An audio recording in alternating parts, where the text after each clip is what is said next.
Your hair looks fine. You mind if I ask you, like, what is the 99% movement about? It's about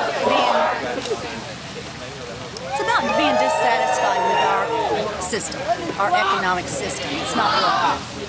And I'm tired of hearing people losing their jobs, and I'm tired of the government doing something that most small businesses don't qualify for those kind of things.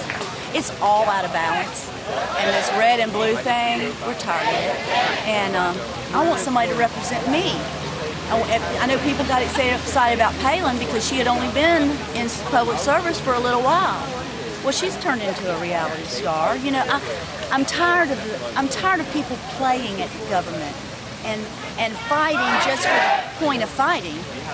And we hang on to those issues like homosexual, gay marriage, just homosexuality. I mean, these things that the Christian people think are so important, and they read the same Bible as I did, and I don't get the hate. I just don't get it. But they had their power. There were a lot of numbers of that generation, and that's why the Tea Party got so big. They didn't have the internet. They worked at that stuff. That was a ground roots, real and truly. I think, it's Glenn Beck. He helped that a lot. Hannity, he helped them a lot. But these are pundits. These are people preaching to them about what they should believe, and they believe it.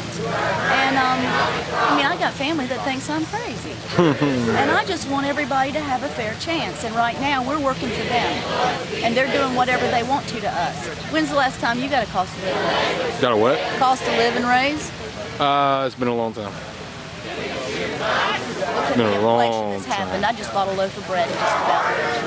I'm telling you, I can't believe how much milk, things that went up on me that I didn't even realize. And I only go to the grocery store once a month.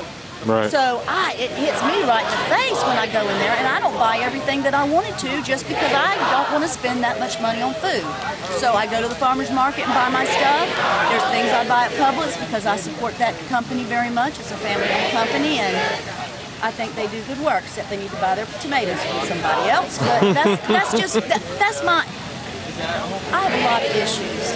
Native Americans have always been important to me. The black children. The black children. When I was in kindergarten, I'll never forget this little girl came in, and I had never been around black people. I was in a white trailer park.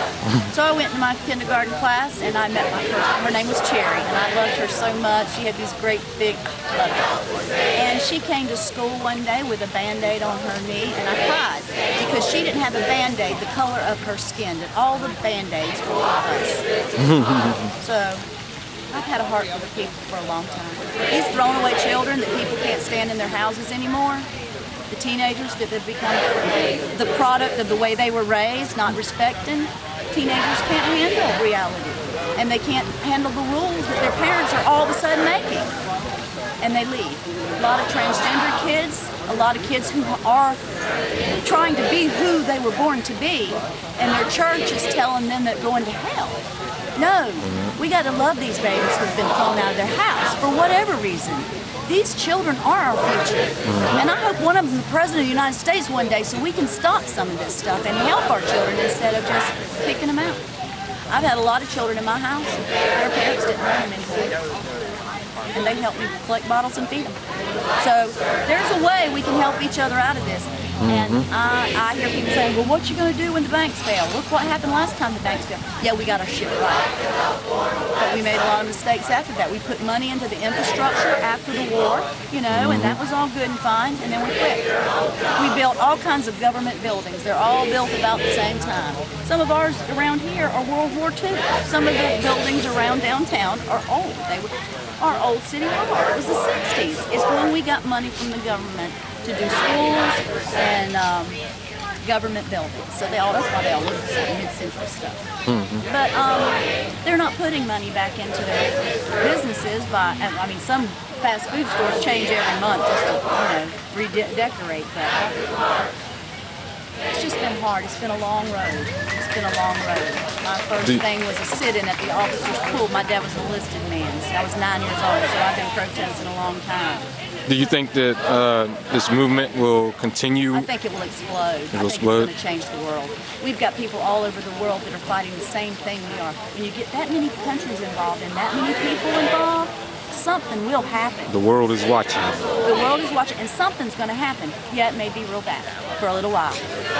But it's a renaissance, not a revolution. It's a renaissance. You don't see anybody angry out here. It's a rebirth. That's what we're a part of. And I never thought I would make history. But I'm facilitating. And that's what makes me proud. My granddad was a Southern Baptist preacher, and I know that he would be proud of us. My grandfather and my father served military careers as enlisted men. So it's no way. My son died in 2008, and he'd be right up in all this. Sorry to hear that. Oh, it's okay. I had him for 20 years, and I'm glad I was his mama. Because he's with me right now. Skateboard almost ran over me a little while, and I'm like, yep, there he is. But I love the spirit of these young people, and I've waited all my life to find it. And I'm glad. Any other questions? When winter hits. Well, there's some people who are dying to camp. That's what they do for a living. We have homeless people here that want us to occupy so they can have a warm place to sleep this winter. So we're trying to hurry up and get somebody that will give us property, or not give us property, but let us use the property and buy the insurance for us. There's a gentleman here in town that I'm going to find, if somebody knows him, that he has been so good to our community, and he's got some property. But we can't afford the insurance because we're not doing anything on money. So we've struggled with a place to occupy, but these kids want to camp. But we want it to be a visible place, but you know, you get some pedestrian, and we just can't come up with anything. We've got parking lots sitting all over here on the weekends that nobody's in. I know. All we need is somebody to say, hey, I don't mind if y'all are in my parking lot. That's all we need. And they'll camp there, they'll be decent, there won't be any trash. We've been policing ourselves very well. So this is a good group where we've got such a bad rap every time the local news shows us after they've shown the arrest. Yeah. And if they notice the arrest, these kids are not fighting those cops. They're laying down and letting them take them away. And I met a couple of people that were arrested on Brooklyn Bridge. They're here today. Zach, and I can't remember his little cute little blonde-haired chick, but they were arrested on Brooklyn Bridge, and I sat down with them the first rally, the first General Assembly that we had. We're soaking wet. We go into Chandler. He's sitting there and asked me to sit down because there were several people huddling up together. And he mentioned that they both were arrested on Brooklyn Bridge. And so they had gone up there to see how it was all working because they wanted Jacksonville to do it too, and they got arrested. Wow. And I said, okay, tell me about the arrest. I've heard different stories. That you were there. I need to explain it to everybody who doesn't understand. And the little girl said, well, what happened was we were at the bridge, and the police directed us to get on the bridge. They were the ones directing the traffic. So the police were telling them to go. All of a sudden, they kettled them in. 700 people, and took them to jail. Wow. To make a statement. And yeah, I didn't even know the word kettling before.